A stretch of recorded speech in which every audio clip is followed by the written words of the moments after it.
Welcome to Chillin' 101. We hope this video helps. The death wobble appears as violent steering oscillation at 40-60 mph and often returns after hitting a bump. Begin by driving slowly to reproduce the issue, then safely accelerate to the problem speed to confirm vibrations.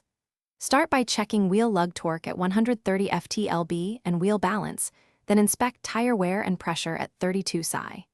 Visually inspect track bar, tie rod ends, ball joints, control arm bushings, and sway bar links for play or damage, noting any looseness with the vehicle on jack, stands for safety and access. If inspection reveals play, replace worn track bar mount bushings or bracket and torque the track bar to manufacturer spec, often 200 ft-lb, to restore steering geometry.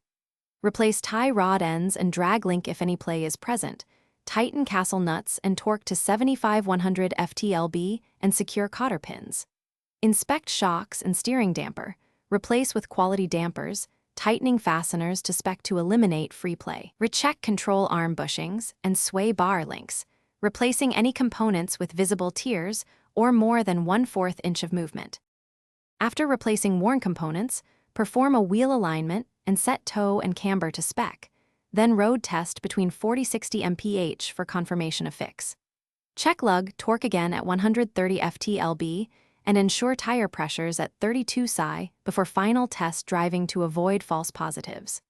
If wobble persists, inspect frame bushings and consider professional shop diagnosis for bent components or steering gearbox issues. Document any residual play and avoid driving at high speeds until fully resolved to maintain safety.